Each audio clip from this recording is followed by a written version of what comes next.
아침입니다. 아침에 하나 뉴스 종합 비타민 아침은 매일경제 김은미입니다. 오늘 일면 같이 들어가 보시죠.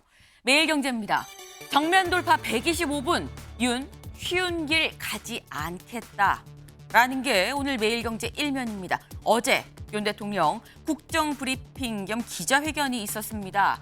여기에서 125분 동안 얘기를 했다라는 거죠. 매일경제는 이 125분에 대해서 2시간이 넘는 이 시간 정면 돌파의 시간이었다라고 얘기를 했습니다. 왜? 윤 대통령 이 125분을 하나의 문장으로 얘기를 딱 뽑아본다면 쉬운 길 가지 않겠다라는 얘기가 줄을 이뤘다라는 얘기인 거죠. 네. 어제 사실 125분간 많은 얘기가 나왔어요. 연금 얘기도 나왔고요. 의료개혁 그리고 뭐 최상병 특검법 등등등 많은 얘기들이 나왔는데 하나로 아우르는 거는 쉬운 길 가지 않겠다. 정면 돌파였다라는 겁니다. 근데 다음 기사도 같이 볼까요? 한겨레입니다. 한겨레는 뭐라고 얘기를 했느냐? 국정 자화자찬 125분이었다라고 제목을 뽑았습니다. 앞서서 매일경제는 정면 돌파 125분이었는데 한겨레가 본 125분은 국정 자화자찬 125분이었다라고 지금 얘기를 하고 있는 거죠. 살짝 좀 시각이 달라요. 저희가 두 개의 다른 이 기사 제목을 같이 좀 보여드립니다. 저희가 특히나 어제 윤 대통령 국정 브리핑에서 가장 주목이 됐었던 부분 의료개혁 관련해서 의대 정원 관련해서 뭐라고 얘기를 할 것이냐 눈길이 쏠렸었죠. 다음 기사 보시죠. 동아일보입니다. 윤 의대 증원 마무리됐다 쐐기. 윤 대통령 의대 증원 문제와 관련해서 의대 증원 문제는 마무리가 됐습니다라고 얘기를 했다라는 거예요. 여길 볼까요? 윤 대통령 이제 의대 증원이 마무리된 만큼 개혁의 본질인 지역 필수 의료 살리기에 정책 역량을 집중하겠다며 의료 개혁을 멈출 수 없다고 얘기를 했다라는 겁니다. 이미 마무리가 됐다. 즉 이 문제는 더 이상 거론할 필요가 없다라는 얘기로 해석이 되는 거죠. 어제 윤 대통령의 이 국정 브리핑 잠시 뒤에 대담으로도 좀 같이 짚어보겠습니다. 다음 기사 보실까요? 조선일보입니다. 이 수사검사 탄핵 전원일치로 기각. 여기서 말하는 이는 누구냐? 이재명 대표를 얘기합니다. 이재명 대표 수사에 있었던 수사검사 사실 이 민주당에서 검사 4명에 대해서 탄핵 소추안이 이 탄핵 소추안을 내것이 통과가 됐습니다. 그리고 이 탄핵 소추안이 헌재로 갔죠. 헌재로 간 탄핵 소추안 중에서 일부 어제 결과가 나왔다라는 거예요. 네. 누구냐? 쌍방울 대북 송금 이 수사를 맡았던 이정섭 검사였었는데 헌재에선 파면할 사유가 없다라는 이유로 어제 기각을 했다. 근데 전원 일치로 일단 기각을 했다라는 겁니다. 네. 근데 지금 헌재의 얘기는 여기서는 쉽게 뭐 파면할 사유가 없다라고 했습니다만 사유가 특정이 안 되거나 위법이 되지 않는다라는 취지였습니다. 네. 지금 이 사안에 대한 설명이 탄핵을 해야 되는 이유가 명확하게 좀 설명이 안 돼 있는 부분도 있고 설명이 돼 있는 부분은 위법이 아닌 걸로 보인다라는 취지인 거죠. 아직 다른 검사들에 대한 헌재 판단은 남아 있긴 합니다만 지금 이 상황으로 본다면 민주당의 검사 탄핵이 다소 무리했었던 거 아니냐라는 비판이 나올 수도 있어 보이네요. 다음 기사 볼까요? 세계일보입니다. 조희연 교육감직 상실, 부당특채 유죄 확정입니다. 조희연 서울시 교육감 어제 대법원에서 부당특채 의혹의 이 혐의와 관련해서 유죄가 확정이 됐습니다. 확정이 됐다는 거 이번이 3심이었다라는 거죠. 대법원 1년 6개월 징역형 집행유예를 확정을 했다라는 겁니다. 네. 이게 대체 무슨 얘기냐? 여기서 말하는 부당특채. 2018년에 조희연 교육감이 지금 전교조 출신의 해직된 교사들을 다시 임용을 시키는 과정에서 인사권을 남용했다는 혐의가 있었습니다. 그래서 부당특채다라는 얘기가 붙었는데 관련해서 이거 유죄가 맞다, 남용한 게 맞다라고 나왔다라는 거죠. 이렇게 되면 사실 교육감직을 상실하게 되는 겁니다. 징역형이기 때문에. 그럼 어떻게 되는 거냐? 오는 10월에 다시 이 서울시 교육감에 대한 이 보궐선거가 열려야 될 수밖에 없는 거다라는 얘기가 되겠네요. 다음 기사 보겠습니다. 경향신문입니다. 정부의 미흡한 기후 대응 기본권 침해. 네, 라고 어제 헌재가 밝혔습니다. 이게 대체 무슨 얘기냐? 정부가 기후 대응을 미흡하게 해서 이게 국민의 기본권을 침해하고 있습니다. 땅땅땅. 그 얘기를 지금 하고 있는 거죠. 저희가 앞서 혹시 기억하시는 분들도 있을 것 같아요. 저희 애청자 분들은 청소년, 시민단체 그리고 심지어 영유아들이 정부가 지금 현재 제대로 기후 대응을 못하고 있습니다. 네, 지금 이 헌재가 탄소중립 기본법 이거 다시 한번 봐주세요. 이거 좀 잘못된 것 같아요. 정부가 제대로 못해서 국민 기본권이 침해되고 있어요라고 제기했던 헌법소원이 있는데 여기에 대해서 맞아요, 기본권 침해되고 있습니다라는 결과를 내놨다는 거죠. 이게 정확히 뭐가 어떻게 해서 침해가 됐다는 거야? 탄소중립 기본권이 있는데 우리가 지금 목표로 세운 건 2050년부터는 이제 이 탄소 중립을 가야 된다. 완전히 목표를 감축을 해야 된다라고 얘기를 하고 있는 건데 현재까지의 목표로는 2030년까지만 세워져 있다는 거죠. 그럼 31년부터 49년까지는 어떻게 하겠다는 게 나와 있지 않다. 미흡한 거 아니냐라는 얘기가 나오고 있는 겁니다. 국민의 환경권도 확실한 기본권이다라는 판결로 볼 수 있지 않을까라는 생각이 드네요. 하지만 또 더불어서 이걸 또 요구를 하려면 우리가 우리 기본권 요구하려면 우리 자체도 환경에 대해서 뭔가 좀 더 생각하고 움직이는 행동하는 양심이어야 되는 거 아닌가라는 생각도 같이 좀 해봅니다. 사진 기사 볼까요? 네. 여기 보니까 크게 일단 한눈에 들어오는 게 이거예요. 임시 휴장 안내. 어디가 휴장하는 거냐 봤는데 지금 여기가 공공수영장입니다. 강릉에 있는 공공수영장인데 임시 휴장을 왜 하느냐. 극심한 가뭄에 따른 공공수영장 임시 휴장이다라는 겁니다. 근데 여름에 가뭄인 적이 있었나라는 생각이 들지 않으시나요? 여름에 비가 많이 와서 홍수가 나면 홍수가 났지 가뭄인 적이 있었나라는 생각이 드는데 지금 물이 부족하다고 합니다. 이건 역시 기후 변화인 거겠죠. 네. 기후 변화가 이렇게 무섭고 체감이 되는 상황이다라는 생각을 다시 한번 해봅니다. 아침의 매일 경제 뉴스 종합 비타민 언제나처럼 TV로 크게 보시다가요. 궁금한 점은 유튜브 댓글로 남겨주시면 제가 같이 좀 얘기를 해보겠습니다. 오늘 함께해 주실 분들 소개합니다. 안녕하세요. 네, 정면 돌파입니다. 기사 같이 볼까요? 정면 돌파 선택한 이유는 의사들 다 돌아올 때까지 비상진료 가능합니다. 라고 얘기를 했다라는 거죠. 어제 윤 대통령 국정 브리핑 및 기자회견에서 지금 현재의 의료 개혁 관련한 지금 이른바 이 응급실 뺑뺑이 얘기까지 나오는 지금 이런 상황에 대해서 얘기를 했다라는 건데 일단 직접 들어보실까요?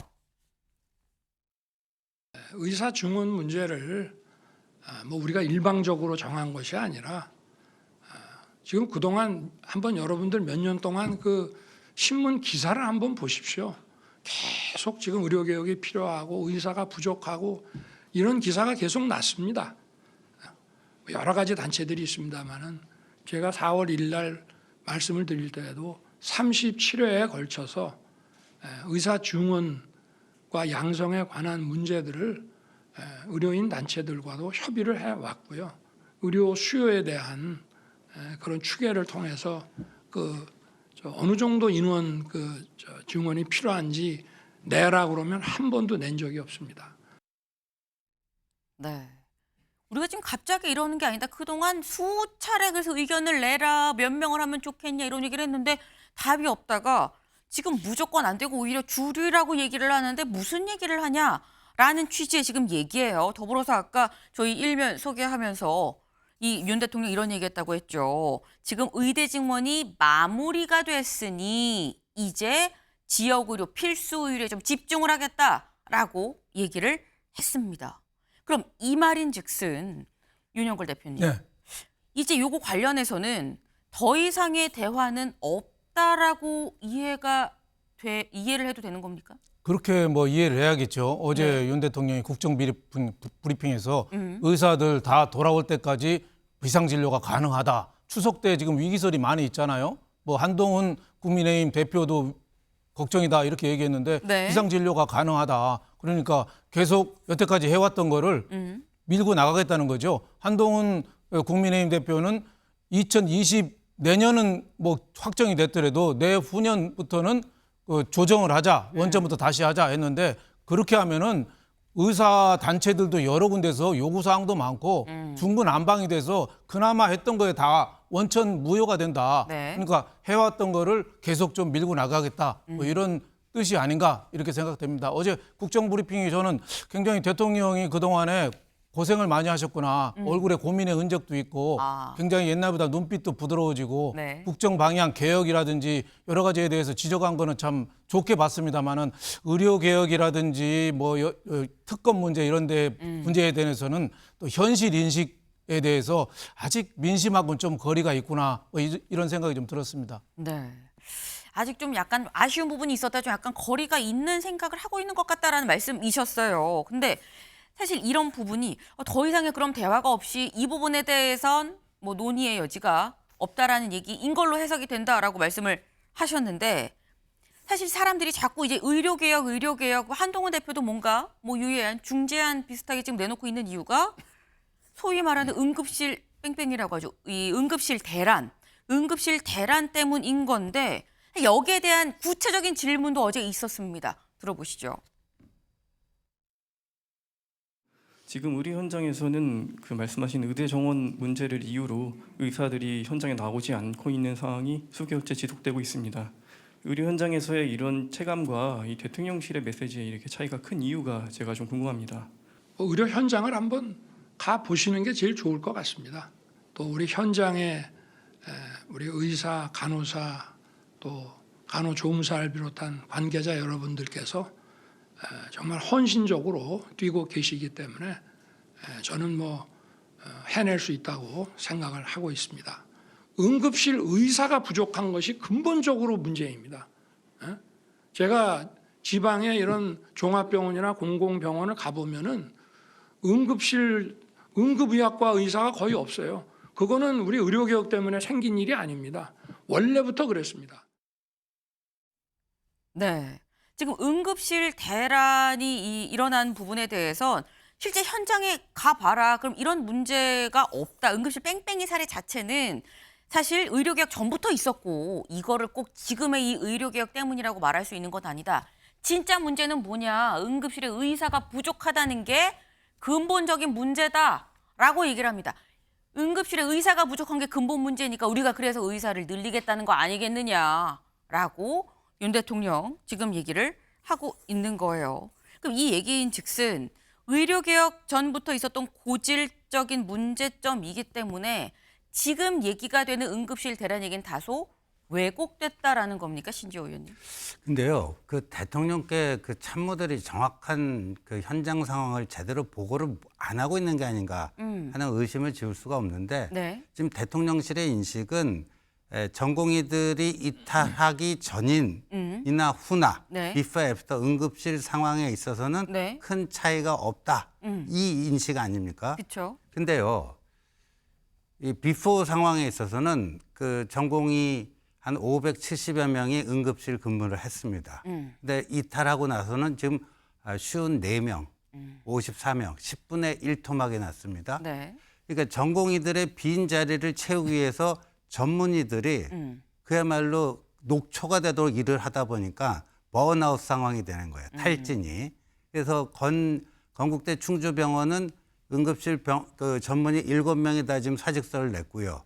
아주대 병원도 지금 14명 있던 의사가 7명으로 줄어들 위기에 있고. 네. 그래서 뭐 아주대 병원, 여기 목동에 있는 이대 목동병원도 일주일에 2번 정도 셧다운을 해야 되지 않느냐 하는 얘기가 나오고 있는 거거든요. 네. 근데 그 현실, 그 비포 애프터를 인정을 안 하는 거예요. 전공이 이탈 전 응급실 상황과 이탈 후 응급실 상황이 어떻게 변했는지에 대한 그거 자체를 지금 대통령실과 정부는 인정을 안 하기 때문에 응급실 저게 관리 가능한 수준이다. 이 얘기만 계속하고 있는 게 너무나 안타깝습니다. 네. 지금 이게 물론 과거에도 있었던 문제긴 하지만 지금 현재 전공의가 이 파업을 한 이 상황에서는 더 이 차이가 아까 10분의 1로 지금 일할 수 있는 의사가 줄지 않았느냐. 이 차이를 참모진이 보고를 제대로 안 하고 있는 것이냐라는 좀 지적을 하셨어요. 네. 근데 지금 윤 대통령의 얘기를 저희가 직접 들어봤습니다만 굉장히 단호합니다. 사실 틈이 없는 지금 그런 상황이에요. 네. 근데 사실 한편으로 이 얘기를 들으면서 뭐 이 윤 대통령의 얘기가 뭐 의사협회나 뭐 전공의들이나 대해서 한 얘기고 야당에 대해서 한 얘기일 수도 있긴 합니다만 한편으로는 한동훈 대표도 청자에 또 해당이 되죠. 왜? 한동훈 대표도 유예안을 냈거든요. 냈는데 지금 확실하게 그건 안 합니다라고 얘기를 들은 셈이에요. 그럼 이 얘기를 듣고 난 다음에 한동훈 대표는 뭐라고 얘기를 했겠느냐. 들어보시죠. 응급실이나 수술실의 상황이 심각한 상황이냐 아니냐에 대한 판단, 저는 심각하다고 판단하는 것이고 당국은 그렇지 않다고 판단하시는 것 같습니다. 그렇지 않다고 보시는 분도 대단히 많지 않습니까? 그렇기 때문에 이 상황, 그러니까 국민의 건강이나 생명은 감수할 수 있는 위험은 아니잖아요. 그런 면에서 저는 그런 대안이 필요하다는 말씀을 드린 거고, 그렇지만 그게 뭐 제 말이 무조건 옳다는 뜻은 아니고요. 더 좋은 방안이라든가 더 좋은 돌파구가 있으면 좋겠습니다. 네. 지금 한동훈 대표가 어제 국민의힘 연찬회가 있었습니다.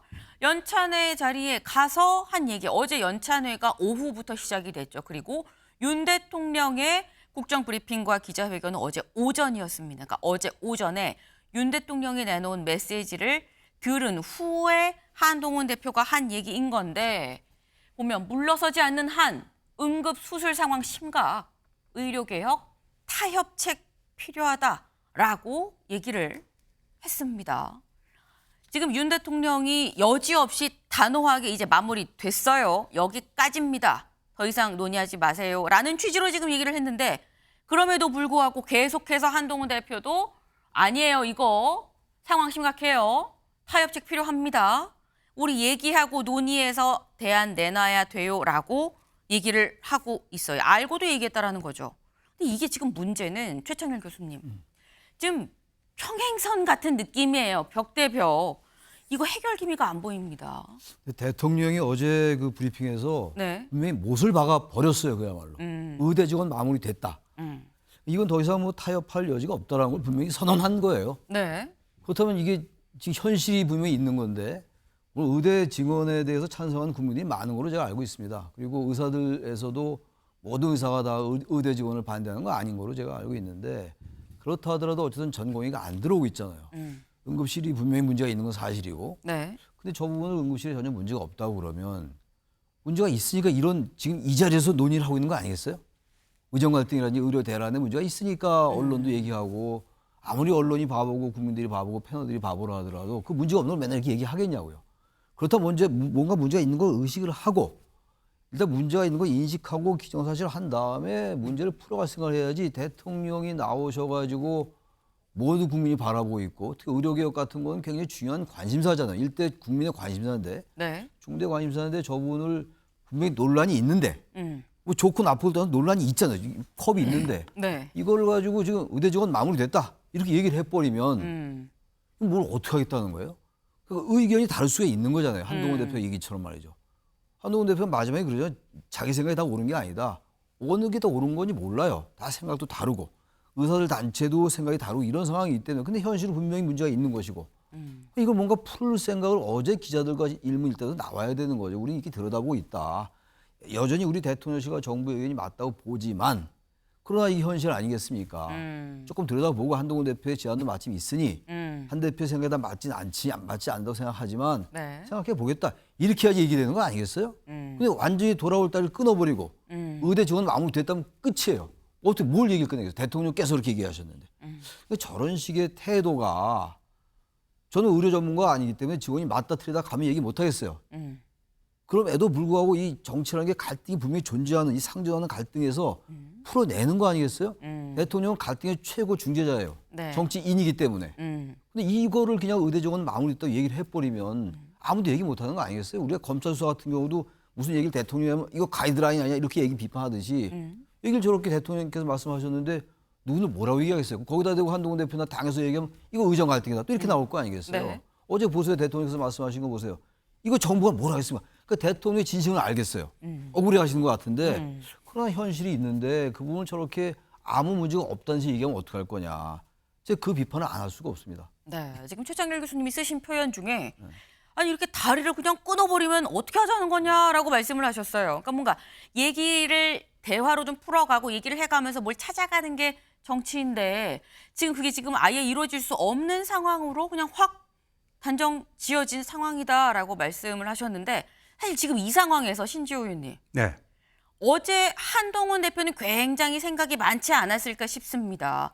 본인은 유예안을 냈는데 얘기를 해보자고 얘기를 했는데 지금 뭐 아까 표현으로는 지금 다리를 끊었다라는 표현을 쓰셨거든요. 네. 앞으로 한동훈 대표는 내가 그럼 어떻게 해야 되는 거지라는 생각을 안 했을까요? 근데 만약에 이제 정치적인 이익 이런 네. 것만 따지면 여기 판은 끼어들지 않는 게 낫습니다.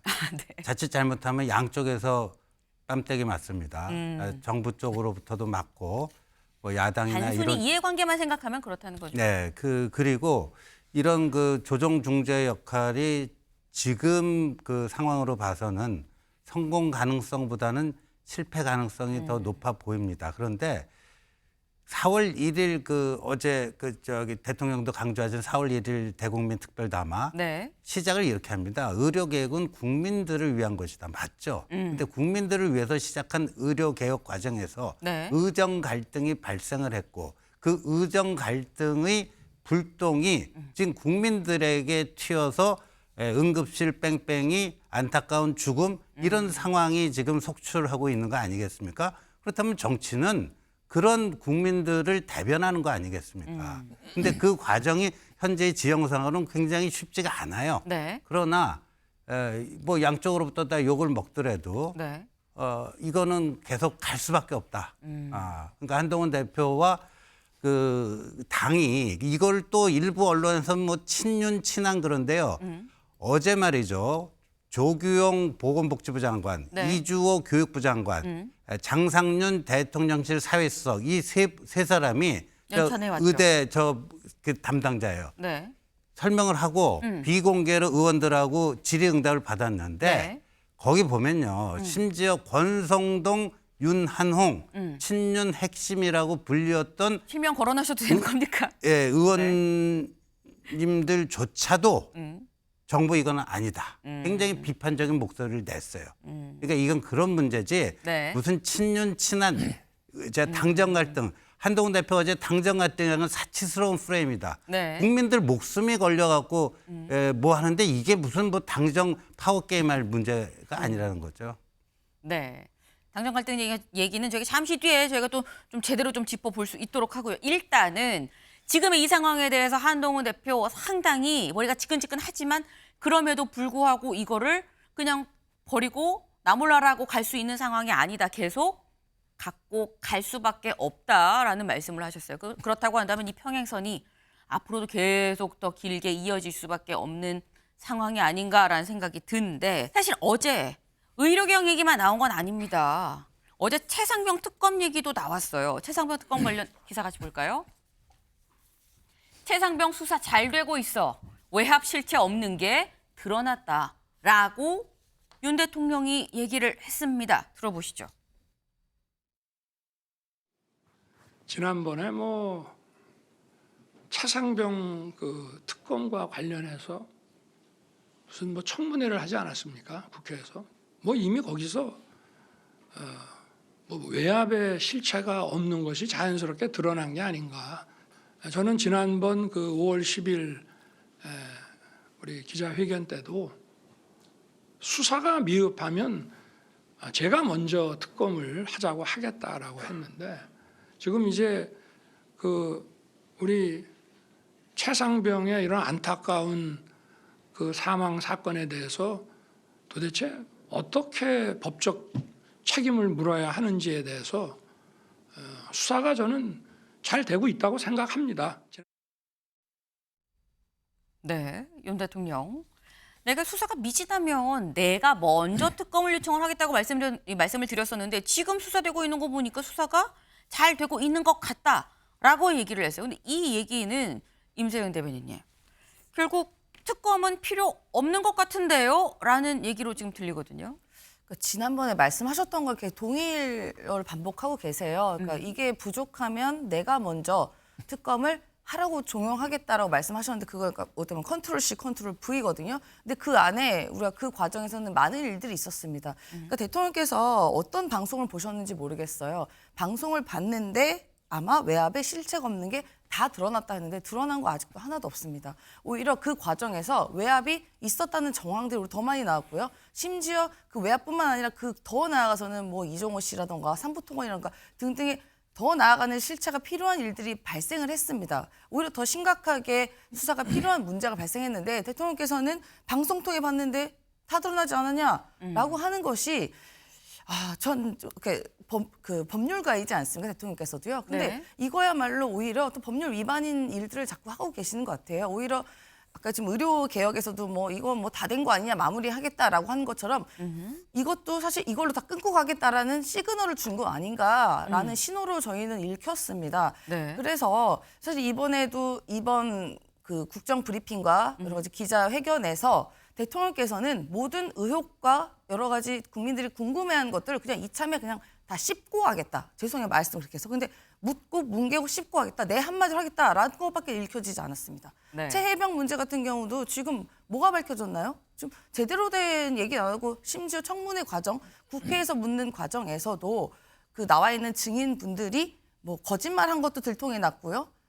그 위에 더 나왔는데 좀 저 안타까운 게요. 저도 이제 대통령을 모셨던 네. 참모진 한 명이었기 때문에 말씀드리는데 좀 제발 대통령님께 고언을 좀 하시고 정말 실제로 무슨 일이 일어나고 있고 현실이 어떤지를 제발 좀 얘기를 제대로 해줬으면 좋겠다라는 말씀이 하고 싶습니다. 네. 살짝 좀 단어도 좀 순화해서 써주시길 요청을 드리면서 일단 지금 윤 대통령이 제대로 현재의 상황을 보지 못하고 있는 것 같다라는 취지의 말씀이셨어요. 네. 실제로 민주당은 다음 기사 볼까요? 네. 윤 수사 외압 실체 없다 강경. 야 특검법 재추진 반발입니다. 네. 야당에서는 강하게 반발을 하면서 이거 특검법 우리 재추진해야 될 수밖에 없어요. 이렇게 되면이라고 얘기를 하고 있다라는 거죠. 근데 사실 야당은 원래 특검법을 재추진한다고 했었기 때문에 이게 뭐 그렇게 엄청 새로운 얘기는 아닌 건데 특검법이 재추진되는 게 실효적인 이 힘을 가지려면 윤 대통령이 거부권을 행사하고 와도 국회 본회의에서 3분의 2 이상의 표로 다시 통과가 돼야 되는 겁니다. 근데 그렇게 된다고 치면 결국 이 재추진되는 특검법의 키는 국민의힘에 있는 거 아니냐라는 얘기가 그래서 나오고 있는 거거든요. 사실 어제 윤 대통령의 이 얘기를 가장 좀 귀 기울여서 들었을 사람 중에 한 명이 또 신지호 의원님. 네. 한동훈 대표 아닐까 싶어요. 그렇죠. 지금 한동훈 대표는 윤 대통령의 이 얘기를 어떻게 들었을까요? 뭐 다 들었겠죠. 네. 근데 이제 그 입장이 바뀌었어요. 대통령께서. 5월 10일 그 취임 2주년 기자회견 때는 공수처 수사 결과를 지켜보고 네. 미진한 점이 있으면 뭐 본인이 나서서라도 특검하자고 하겠다 했는데 어제는 뭐 수사 지켜봤는데 공수처 수사는 아직 안 끝났습니다.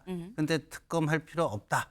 뭐 이런 식으로 된 것 같은데 제가 근거는 두 가지입니다. 근거는 하나는 지금 최상병 관련 수사 그 죽음의 원인에 대해서는 경북경찰청에서 수사를 해갖고 일단 일단락을 줬습니다. 네. 거기서 그 임성근 사단장은 빠졌어요. 기소 대상에서. 그 두 번째는 공수처가 담당하고 있는 부분이 대통령실에서 수사 외압을 넣는가 이 부분이에요. 이건 언제 끝날지 모릅니다. 지금도 진행 중인데 네. 대통령께서 수사 외압 실체 없다라는 거는 국회 청문회 과정에서 저희 당의 장동혁 의원이 박정훈 해병대 수사단장에게 물었어요. 구체적으로 수사 외압 받은 게 뭐냐?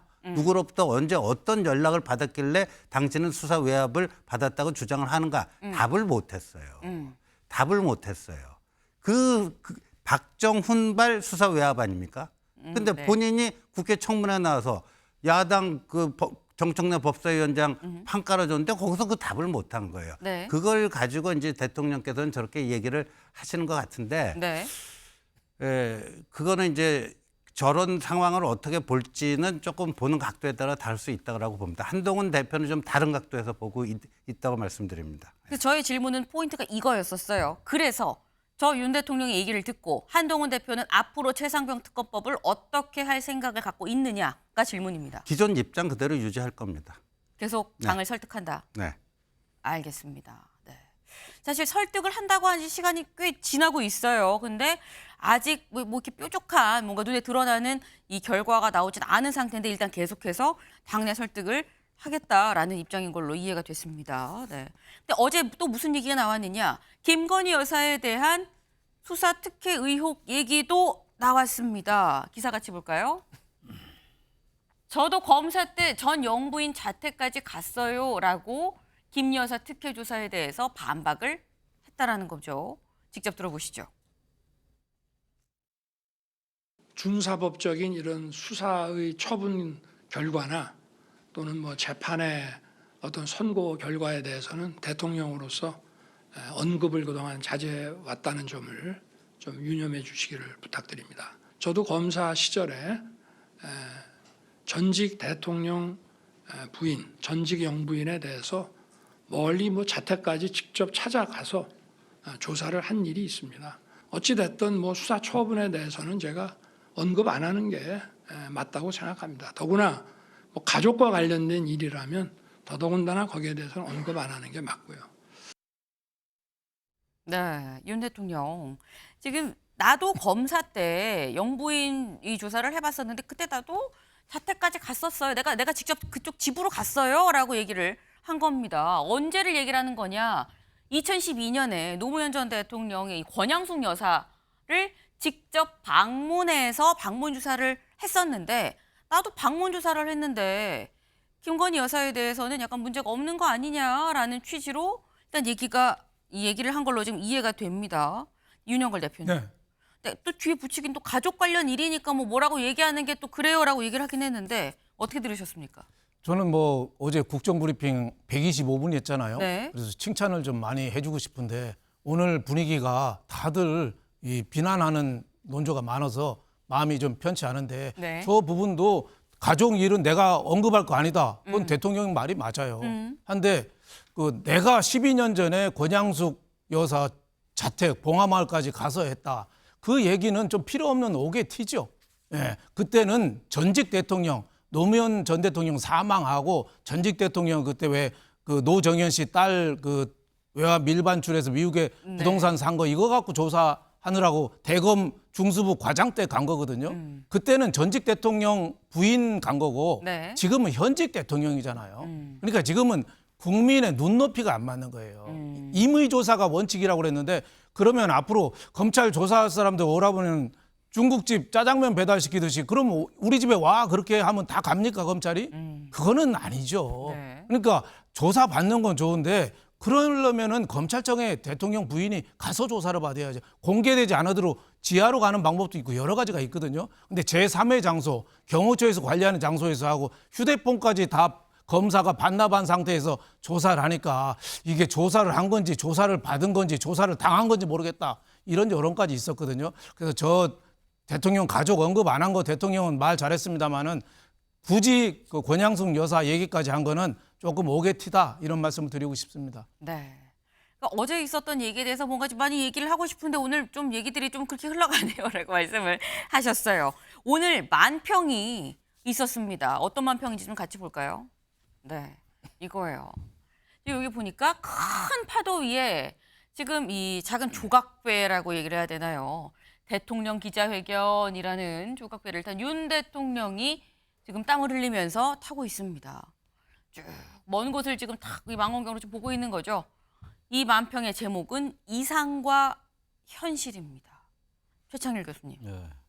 이 만평 해석 좀 해주세요. 그대로예요. 아주 앵커께서 설명을 잘 해주셨는데 얼마나 지금 위급한 상황입니까? 땀은 흘리고 있고 망원경으로 멀리는 바라보는데 지향점은 안 보이고 파도 노도와 같이 저렇게 사납고 저 상황인 것 같아요. 저 부분은 말이죠. 대통령 임기가 아직 반환점도 안 왔잖아요. 아직 네. 11월이니까 아직도 멀었어요, 임기가. 근데 문제는 이 11월까지는 괜찮은 것 같은데 그렇게 느껴지는데 말이죠. 반환점을 돌고 나면 우리 한국 대통령제의 특징이 있어요. 반환점을 돌고 나면은 급격하게 달라집니다. 분위기가. 반환점 돌고 12월 예산국회 끝나고 네. 내년도 2025년도 들어와 보세요. 과연 지금처럼 저렇게 대통령께서 말씀하실지 전 모르겠어요. 단순히 지지율의 문제를 떠나가지고 말이죠. 네. 아까 윤 대표님께서 말씀하신 것처럼 전 어제의 그 국정 브리핑 앞에 전 뭐 그걸 자화자찬으로 얘기할까 싶진 않아요. 대통령이 그렇게 말씀할 수 있어요. 여러 가지 경제에 대해서 좋게 얘기할 수 있는 뭐 좋은 점 나쁜 점이 있는 거니까 좋은데 지금 우리가 얘기하고 있는 여러 의료개혁 문제, 해병대원 특검 문제, 김건희 여사 수사 문제 뭐 이런 여러 가지 얘기를 하고 있잖아요. 어제 주제들이었고 기자들의 질문이었습니다. 네. 근데 거기에 대해서 여러 가지 대통령 인식을 말씀하셨는데 문제는 다 같은 생각들일지 모르겠습니다만 국민들의 인식, 그 대통령이 바라보는 국민들의 눈높이 이걸 우리가 뭐라고 얘기합니까? 상황 인식 이렇게 얘기하잖아요. 아무리 봐도 제가 아무리 대통령 편을 들어보려고 생각을 해봐도 네. 저는 아무 편이 아니잖아요. 아시다시피 여당도 아니고 야당도 아니고 아무리 봐도 대통령이 어제 브리핑을 얼마나 중도층이나 일반 국민 일반이 맞아 대통령 인식이 맞아라고 생각할까? 하나하나의 디테일한 문제를 짚기 이전에 말이죠. 그 부분을 대통령실에 있는 분들이 좀 생각을 해봤으면 좋겠어요. 자신들끼리 맨날 회의하고 이거 맞아, 이거 대통령이 뭐 억울해, 오케이 인정할 수 있어요. 저도 과거에 대통령실은 아니지만 당대표를 모셔본 입장으로서 옛날 벌써 20년 전 얘기, 20년, 30년 전 얘기입니다만 그게 자기들의 그 인식에 빠질 수가 있다고요. 근데 과연 이걸 냉철하게 국민들이 어떻게 볼까? 지식인들이 이걸 어떻게 바라보고 있을까? 오피니언 리더들이나 일반 국민들 보수 진보 말고 말이죠. 네. 이걸 어떻게 바라보고 있을까 하면 답이 좀 나올 거예요. 근데 그 부분이 이제 안 되는 게 아닌가. 아주 포괄적으로 좀 말씀드리겠습니다. 네. 하나하나 말씀드리기 이전에 말이죠. 네. 전반적으로 좀 아쉬운 부분이 있었다라고 말씀을 하셨어요. 중도층이 생각을 하는 그 기준, 그거를 이 국민 눈높이라고 봤을 때 거기에 어제 있었던 기자회견과 국정브리핑을 좀 같이 놓고 좀 봐야 되는 거 아니겠느냐라는 말씀을 하셨습니다. 문제 없다? 문제 없다도 아니고 문제 없다예요. 문제 없는 거냐라는 얘기로 보이죠. 보겠습니다. 윤불참, 한 자리 이탈, 여당 연찬회에서 의료개혁 불협화음이란 제목입니다. 여기 지금 사진처럼 어제 국민의힘 연찬회가 인천에서 있었습니다. 그럼 지금까지 이어지고 있어요. 어제부터 1박 2일 동안 지금 진행이 되고 있기 때문에 지금 현재도 지금 국민의힘 연찬회 중입니다. 근데 이 연찬회에서 불협화음이 났다라는 얘기예요. 네. 왜? 일단 윤 대통령이 참석을 하기로 예정이 돼 있었는데 윤 대통령 취임 후 처음으로 국민의힘 연찬회에 참석을 하지 않았습니다. 작년, 재작년 다 참석했는데 어젠 참석을 안 했다는 거죠. 네. 그래서 한동훈 대표한테 기자들이 물어봤어요. 윤 대통령 연찬회 이거 참석 안 한 거 처음 아니에요? 그랬더니 뭐라고 얘기했을까요? 들어보시죠. 대통령께서 사실상 취임 이후 처음 연찬에 불참하셨는데 이에 대해서 그걸 제가 평가할 문제는 아닌 것 같은데요. 죄송합니다. 고생 많으십니까? 이따 봅시다. 따로 별도로 일정을 잡아놓은 게 있어서요. 비공개 일정이 있어서. 이따 저녁변에 오실 거예요. 네. 일단 요거부터 신조 의원님. 네. 어제 있었던 비공개 일정이 뭡니까? 그 모릅니다. 네, 저도 뭐 모르는 건 모른다고. 개인적인 일정이었던 건가요? 아니면 당대표로서의 일정인데 비공개할 수밖에 없는 건가요? 뭐 업무 시간이니까 사적인 일정은 아니었을 거고요. 네. 네, 당대표 업무 관련된 건데 네. 때로는 저렇게 비공개 그 일정을 가질 수밖에 없는 때가 왕왕 있습니다. 그리고 어제 뭐 언론에서는 그 장상윤 뭐 사회수석이라든가 조기용 복지부 장관이 정부 측의 입장을 또 설명하려는 그거를 사실상 그 보이콧한 거 아니냐. 그러니까 없는 일정 만들어서 밖에 나갔다라는 식으로 얘기하는데 그건 아니고요. 예. 그건 아니다. 아, 그걸 듣기 싫어서 자리를 이탈한 건 아니다라고 일단 말씀을 하셨어요. 네. 근데 이 부분이 사실 연찬회가 뭐 갑자기 정해진 건 아닌데 정해진 날짜가 분명히 있는데 뭐 피치 못할 일정인지 알 수 없습니다만 비공개 일정으로 뭔가 있어서 일단 자리를 이석을 하다 보니까 제목이 이렇게 또 나오죠. 윤 대통령은 불참한 자리에 한동훈 대표도 자리를 이탈하고 그러다 보니까 불협화음이란 얘기까지 붙은 겁니다. 이제 뭐 기자들 언론에서 대외적으로 보기에는 또 이렇게 보이는 거 아니냐라는 얘기인 건데 근데 지금 여기서 한동훈 대표가 뭐라고 이 얘기를 했느냐.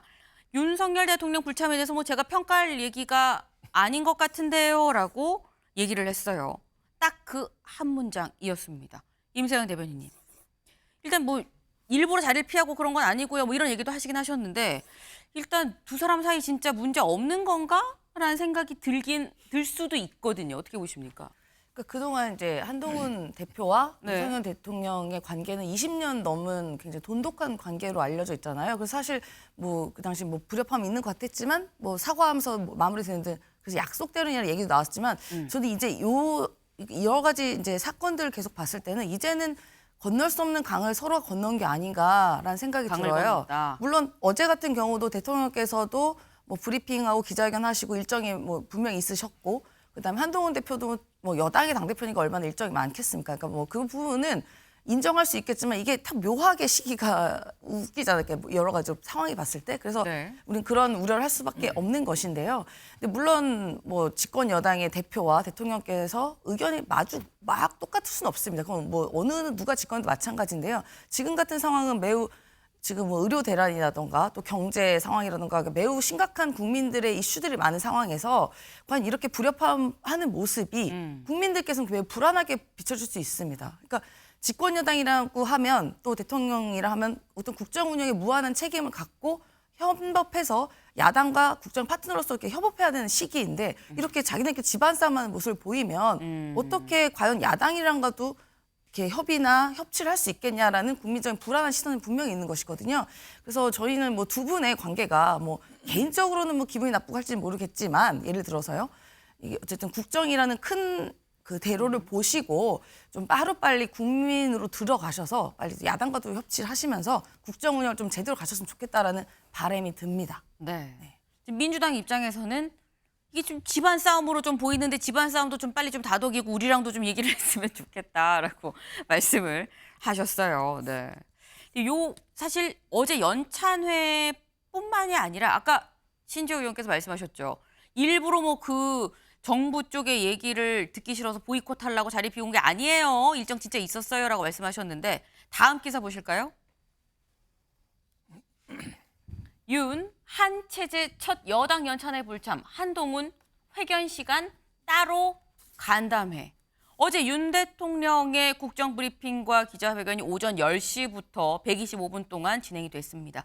근데 딱 그 시간에 한동훈 대표는 다른 간담회 일정이 있었다는 거예요. 어떤 간담회인지 직접 보시죠.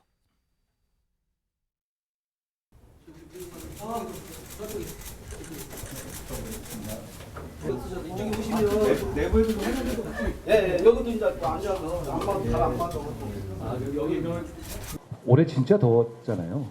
앞으로도 계속 더울 거고요. 우리가 정말 더울 때 밖에서 일하시는 분들에 대한 고마움을 많이 잊기 쉬운 것 같습니다. 덥다는 푸념을 하게 되고 그런데 여러분들 생각을 하면 덥다는 그런 그 불평이 잘 안 나오는 것 같습니다. 이 대한민국의 수준을 높여주고 계시다는 점에서 전 대단히 감사드리고요. 네, 어제 한동훈 대표가 바로 윤 대통령이 브리핑하고 기자회견하는 그 시간에 찾은 곳이 어디냐. 서울 중구의 이 환경 공무관들이라고 얘기를 하죠. 환경위원분들 이 자리에 이 휴게실이 괜찮은지 여길 찾아가서 직접 현장 간담회를 실시를 했습니다. 처우가 괜찮은지 뭐 휴게소는 괜찮은지 뭐 이런 부분들을 지금 찾아봤다는 거죠. 네. 근데 물론 국정 브리핑을 뭐 꼭 실시간 라이브로 봐야 되는 건 아니긴 한데 사실 이거는 뭐 저희 언론도 그렇고 일반 국민들도 대체 대통령이 어떤 생각을 갖고 있는 거지라고 직접 얘기하는 자리니까 또 관심을 기울이고 많이들 또 찾아보시거든요. 근데 그래서 한동훈 대표 입장에서 좀 관심을 갖고 볼 법한데 안 봐도 무슨 말을 할지 예측을 했었던 건지 아니면 무슨 말을 하든 일단 뭐 크게 상관이 없다라고 생각을 한 건지 요걸 만약에 신지호 의원님께 여쭤보면 그런 거 아니에요라고 말씀을 하실 거죠, 신지호 의원님. 아니 팩트만 얘기할게요. 그 대통령 기자회견 날짜 잡힌 것보다 앞서서 네. 환경 공무관들과의 일정이 잡혔는데 대통령 기자회견 한다고 해서 저걸 취소할 것인가 말 것인가 그런 문제인데 취소 안 한 거 이게 팩트입니다. 네. 윤용걸 대표님은 어떻게 보셨습니까? 가급적이면은 대통령 국정 브리핑인데 그건 시간을 좀 조정할 수 있잖아요. 예, 너무 좀 그 속이 좀 보이잖아요. 그래서 좀 큰 정치, 좁쌀 정치 말고 좀 큰 정치 좀 했으면 좋겠다. 지난번에 지금 의정 갈등이 일어난 것도 8월 25일 날 총리하고 보건복지부 장관 있을 때 한동훈 대표가 제의하고 26일 날 대통령실에서 노하니까 27일 날 한동훈 대표가 그걸 내용을 공개해 버렸잖아요. 대통령실하고 대화는 좀 더 시간을 갖고 바로 안 되더라도 꾸준히 좀 설득하고 노력하는 모습을 보여야 되는데 그냥 밖에다 공개해버렸어요. 지금 한동훈식 정치가 너무 좀 작은 정치를 하는 거 아닌가 이런 생각이 들어요. 어제도 연찬회도 그래요. 연찬회 하면은 정기국회 앞두고 108명 국회의원이 네. 국민의힘이 똘똘 뭉쳐서 지금 국정이 난맥상이잖아요. 어떻게 국회를 넘을 것인가 여기에 대해서 진짜 치열하고 온 힘을 다해서 해야 네. 되는데 어디 예비군 훈련장 교육하는 것 같잖아요. 연찬의 이름이 뭐예요? 연자가 그 벼루 연자예요. 벼루. 먹 가는 벼루. 네. 찬자는 뚫을 찬자. 그러니까 벼루가 뚫어질 때까지 열심히 하는 게 그게 연찬입니다. 연찬회. 근데 어제는 어디 워크숍이나 뭐 저 MT 대학생들 간 것처럼 설렁설렁 하잖아요. 그나마 연찬회에서 제일 중요한 게 의정 갈등, 그 보건복지부 장관이나 교육부 장관 네. 그 대화 시간 있었잖아요. 강의도 네. 하고 질의응답도. 한동훈 대표는 당연히 거기 중요한 거 참석해야죠. 거기에 빠져요? 그게 지금 대표가 할 일입니까? 사적인 이유 있다고? 저는 한동훈 대표가 지금 작은 정치, 좁쌀 정치하고 있다고 봐요. 그럴수록 더 참석하고 해야지. 국회의원들이 저는 그건 아주 잘못된 거 아니냐 이렇게 생각이 됩니다. 네. 지금 말씀이 한동훈 대표도 뭐 굳이 그걸 약간 일정을 조율하면 되는 거 아니야라는 취지로 말씀하셨어요. 그러니까 지금 윤 대통령과 한동훈 대표 사이에 분명히 아까 뭐 강을 건넜다라고 말씀하시기도 했는데 거리가 있어 보인다라는 거죠. 근데 요 질문이 저희 아까 잠깐 얘기했던 국정브리핑 그 기자회견에서도 나왔습니다. 윤 대통령 뭐라고 얘기했을까요? 들어보시죠. 정부 여당이 당 정간에 대통령실 내각과 당과의 소통이 제대로 안 이루어지면 되겠습니까? 다양한 채널을 통해서 원활하게 소통하고 있고 의원들 당 관계자들하고 수시로 뭐 전화 통화뿐만이 아니라 저한테 찾아오기도 하고 그렇게 하고 있습니다. 당 정간에는 뭐 전혀 문제 없고요. 또 뭐 다양한 현안에 대해서 뭐 다양한 의견이 나오는 것이 또 자유민주주의 아니겠습니까? 이런 대안 제시에 대해서 당정 갈등의 프레임으로 얘기하거나 보도하는 분들도 많이 있는 것으로 보입니다. 그런데 국민의 생명과 건강은 절대적으로 우선시되어야 할 가치입니다. 그렇기 때문에 이 앞에서 당정 갈등이라는 프레임은 낄 자리가 없고 사치스러운 것이다라고 저는 말씀드리겠습니다. 네, 사실 한동훈 대표의 얘기는 윤 대통령의 뭐 국정브리핑 기자회견을 하기 전에 있었던 오전에 있었던 최고위에서 한 얘기긴 합니다. 하지만 두 사람 다 똑같이 당정 갈등 없어요, 우리 사이 문제 없어요라고 지금 얘기를 하고 있거든요. 임세훈 위원님. 아까 강을 건넜다고 말씀하셔서 다시 한번 여쭤봅니다. 네, 그러니까 뭐 당정 갈등 없다 두 분이 양쪽에서 얘기하시는데요. 당정 갈등이라기보다는 개인의 갈등인 걸로 보이거든요. 윤석열 대통령 그다음에 뭐 김건희 여사까지 포함할 수도 있겠고요. 그리고 이제 한동훈 대표와의 무슨 갈등이겠죠. 그렇게 보이잖아요. 그게 이제 드러났던 것이 이번에 전당대회에서의 이른바 그 문자 일식 사태라던가 등등의 그간의 일들에서 보면 그런 게 저는 여지없이 드러났다고 봐요. 네. 물론 대통령께서 뭐 다양한 채널을 통해서 수시로 소통한다 하지만 그게 수시로 소통하는 사람이 누구인가가 중요한 거지.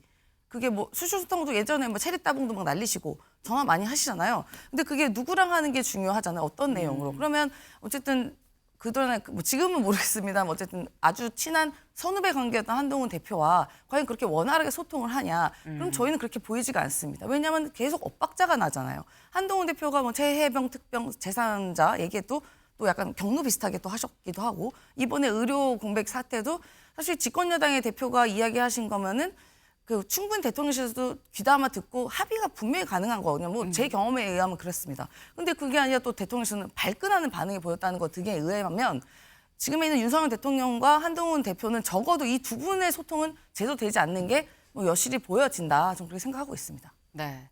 당사자들이 자꾸 아니다 얘기를 하는데 이게 뭐 당 정이라기보다는 그냥 대통령과 한동훈 대표 두 사람의 개인적인 갈등으로도 사실 외부에서는 보여지기도 한다.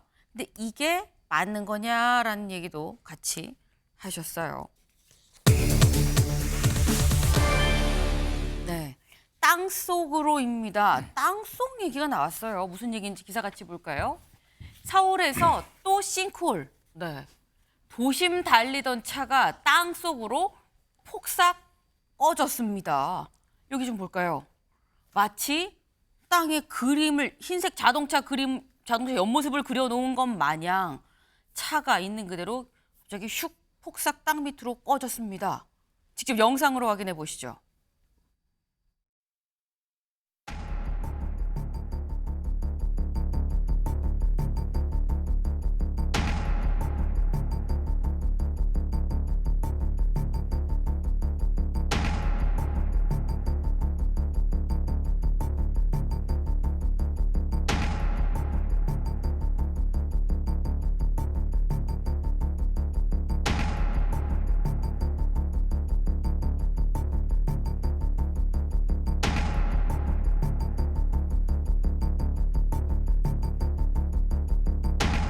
이제 주변에서 보고 다들 놀래가지고 아 어떻게 도로에서 이런 일이 일어날까 다들 걱정하시고 맨날 다니는 길이라서.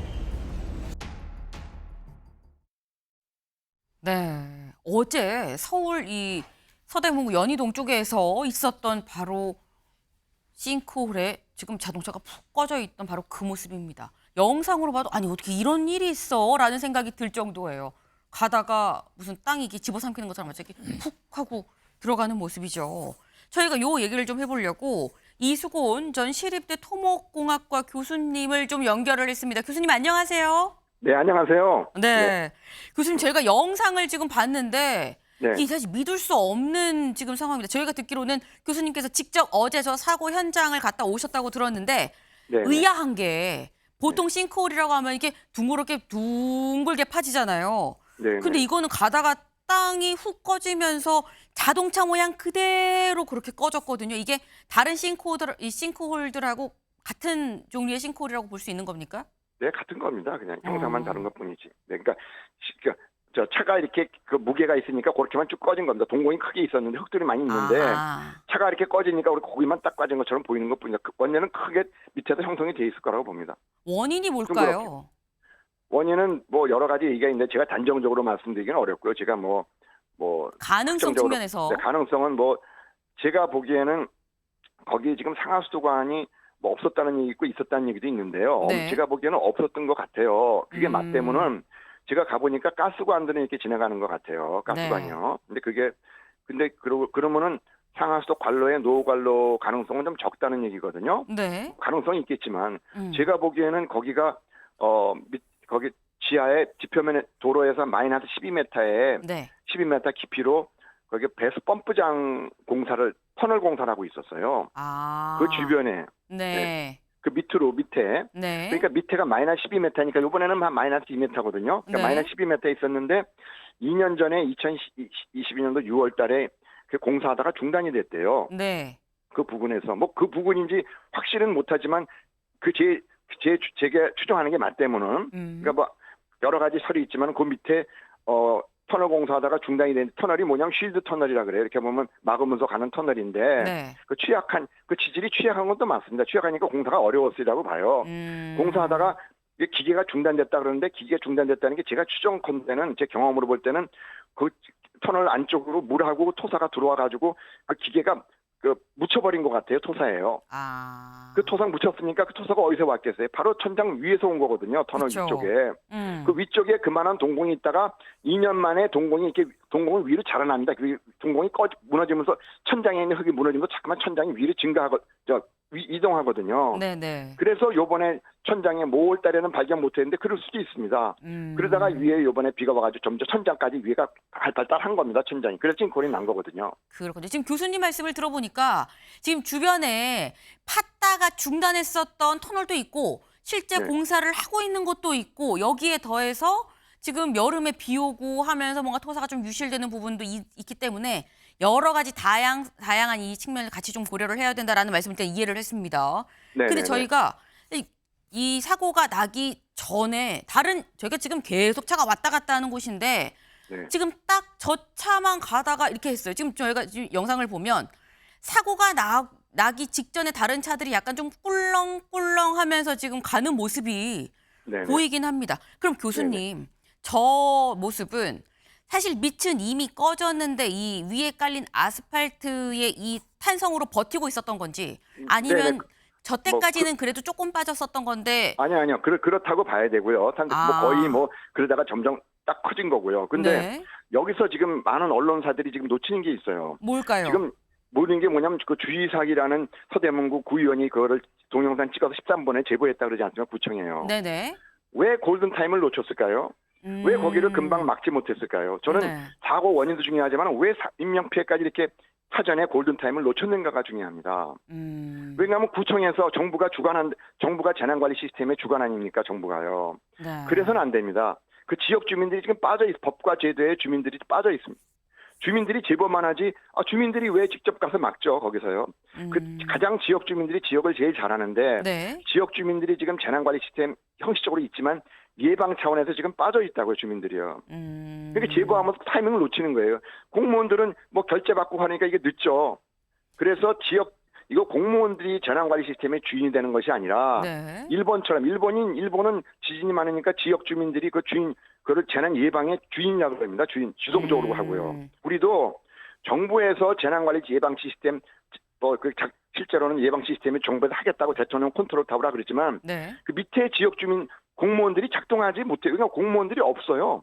두세 명밖에 재난관리과에 두세 명밖에 없고 실제로 뭐 산사태 무슨 뭐 싱크홀, 산불, 화재 어떻게 그 다양한 거를 실시간 변하는 거를 공무원들이 그걸 합니까? 공무원들이 열심히 하더라도 할 수가 없는 거를 법으로 만들어 놓고 그 지역 주민들은 제보를 하는데 제보가 무시당하고 타임을 놓치는 거죠. 네. 전 그게 교수님 너무 그러면 여기서 안타까워요. 궁금한 게 교수님께서 지금 골든타임을 놓친 게 아쉽다 하셨는데 그렇다고 하면 싱크홀에서의 골든타임이라는 게 있는 거냐? 골든타임은 얼만큼으로 봐야 되는 거냐라는 생각도 들거든요. 있죠. 저 타이밍이 뭐냐면 바로 2년 전에 그 기계가 멈췄지 않습니까? 2년 전 마이너스 12m에서. 네네. 밑에서 그 마이너스 공사하다가. 12m에서 그 흙이 기계를 들어와가지고 그 터널로 집 들어왔지 않습니까? 그러면 흙이 어디서 왔겠어요? 터널 위에서 온 거거든요. 그 그게 흙이 쏟아져 빠졌다고요, 들어왔을 때 그때부터 이미 그때 골든타임이 시작이 됐다. 동공이 있었죠. 그 밑에가 그 흙이 위에가 있었죠. 그만한 요번에 빠지면 공공이 큰 게 있었던 거예요. 그 밑에 마이너스 12m에. 그러면 그때는 시추 조사를 해가지고 그거를 조사해서 거기다 시멘트 그라우트를 메꿨으면은 네. 이거 여기에 싱크홀이 안 나죠 위에는요. 그럼 그러니까, 교수님 네. 궁금한 게 그 밑에 이미 구멍이 났고 흙이 흘러 들어가서 사실 이게 한참 진행이 됐었던 거라고 한다면 지금 땅은 여기가 꺼졌다고 그러면 네. 요 주변에 다른 데는 괜찮은 거야라는 생각이 들거든요. 아니 뭐 흙이 빠진 게 그때 들어간 게 여기 있느냐 또 다른 데 있느냐 문제인데 제가 보기에는 네. 요 인근이라고 봅니다. 인근. 그러니까 뭐 너무 막 과장할 필요는 없어요. 네. 우리가 이제 조사를 아마 해볼 겁니다. 이 사람들이 시조사를 해볼 텐데 네. 아마 요 인근이라고 봅니다. 그렇게 뭐 막 과장할 필요는 없어요. 그게 분명히 원인이 있거든요. 근데 제가 아니, 보기엔 과장이 아니라 조 주변 지금 여기가 도로 한복판이잖아요. 네네. 도로 전체를 막지 않고 통행을 일단 임시로 재개를 해도 되는 건지 아니면 네네, 저 도로 전체를 다 저는- 막고 일단 저는 하여튼 좀 어느 정도 매우면은 어느 정도 지금 이게 동공이 올라온 거거든요. 동공이 밑에 있는 게 지금 올라온 거예요. 이렇게 해서요. 그래서 네. 올라온 게 가장 크기 때문에 여기는 매우면서 아마 조사를 추가로 해서 추가로 시멘트 그라우팅을 하게 되면 저는 괜찮다고 봅니다. 그래서 이거를 너무 과장할 원인이 알면 중요하거든요. 제가 보기에 원인이 그 터널이 막혔을 때 그게 원인이 맞다면은 네. 아마 그렇게 원인이 맞다면 처방은 뭐 어렵지 않습니다. 그리고 너무 과장할 필요는 없고요. 네네. 근데 이거를 2년 동안에 이거를 골든타임을 놓쳤다는 게 제가 보기엔 좀 너무 안타깝고요. 그러니까 터널이 막혔을 때 그 터널만 막혀가지고 그냥 공사 2년 동안 중단하지 말고 그 후유증이 그 위에가 터널이 그 위에가 싱크홀이 올라간다는 걸 알았어요. 왜냐하면 2014년도에 잠실 제1롯데 잠실 그 혁천동 지하차도에서 지하 터널 공사하다가 그게 흙이 들어와가지고 똑같은 게 싱크홀 난다는 걸 알았지 않습니까? 10년 네. 전에. 그리고 그게 교과서에 나오는 원리거든요, 사실은요. 그러니까 공사할 때 터널만 복구할 것만 생각하지 말고 네. 그 흙이 들어온 위에서 싱크홀이 올라가가지고 도로까지 이거를 싱크홀 난다는 거를 그걸 어떻게 보면 교과서입니다. 네, 알겠습니다. 그거를 왜 놓쳤는지 너무 안타깝습니다. 네. 뭐 지금 제가 교수님 말씀은 원인이 맞다는 걸 가정해서 말씀드린 겁니다. 네네. 일단 저희가 뭐 과장하는 건 아닙니다. 막 엄청 위험해요라고 막 과장하는 건 아니고요. 일단 저 부분을 잘 메우고 하면은 뭐 주변에까지는 그게 뭐 당연히 여기도 있을 수 있습니다. 이런 가능성까지는 크게 보지 않으셔도 된다. 원인을 저는 그렇게 알면 봅니다. 처방은 확실하게 할 수 있다라는 말씀을 해주신 걸로 좀 이해를 했습니다. 교수님 감사합니다. 네, 감사합니다. 네. 근데 일단 지금 저 싱크홀 요 사례를 보면 지금 저 쏙하고 들어간 바로 이 차에 어르신 두 분이 타고 계셨다고 합니다. 이 80대, 70대 이 어르신 두 분이 타고 계셨는데 두 분이 지금 사실 병원에 지금 중상이에요. 중상인 상황에서 병원으로 이송이 됐는데 부디 무탈하지 않게 좀 쾌차를 하실 수 있었으면 좋겠다라는 생각도 좀 저희가 같이 전해드립니다. 교수님 말씀하셨죠. 터널 팔 때 터널만 파지만 말고 주변에 흙이 쏟아져 내려오고 하면 이게 어디서 온 흙인지까지도 생각을 해야 골든타임 안에 큰 사고를 막을 수 있다라는 말씀 명심해야겠습니다. 하루 14억입니다. 무슨 얘기인지 같이 보겠습니다. 하루 14억. 이명웅 공연 영화 매출 1위다. 하루에 이명웅 씨의 이 공연을 영화로 만들었는데 개봉한 첫날 매출이 14억이었다라는 거예요. 개봉 첫날 관객 4만 9천여 명이 몰렸다라고 얘기를 하는데 대체 어떤 영화길래 보고 오시죠. 안녕하세요. 임영웅입니다. 영화 I'm Hero 더 스타디움이 IMAX 개봉을 확정했습니다.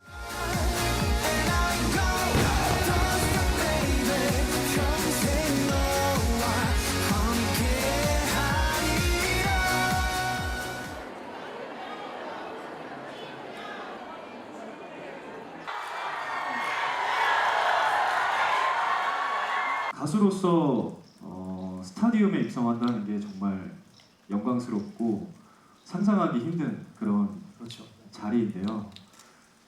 꿈의 무대잖아요. 네. 우선 그런 꿈의 무대를 만들어주신 영웅시대 여러분들께 감사하다는 말씀, 그런 이야기를 영화를 통해 전달을 드리고 싶었고요. 네. 이명웅 씨가 지난 20일에 있었던 이 영화 시사회 장소에 와서 하는 얘기까지도 좀 저희가 같이 봤습니다.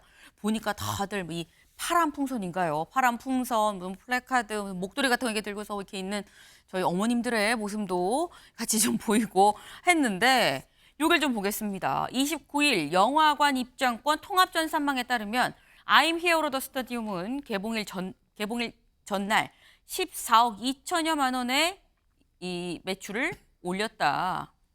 개봉일인 전날, 그러니까 개봉한 첫날 이 14억 2천만 원의 이 매출을 올렸다라는 거죠. 매출액 점유율이 44.3%에 달해 압도적인 1위였다. 2위인 이 에일리언 로뮬루스랑 격차가 상당히 컸다고 합니다. 네. 지금 보이는 바로 저 모습이에요. 그러니까 공연 실황 그런 것들을 그동안 모아서 하나의 영화로 만들었다라는 건데 하루에 14억 매출입니다. 윤영걸 대표님. 예.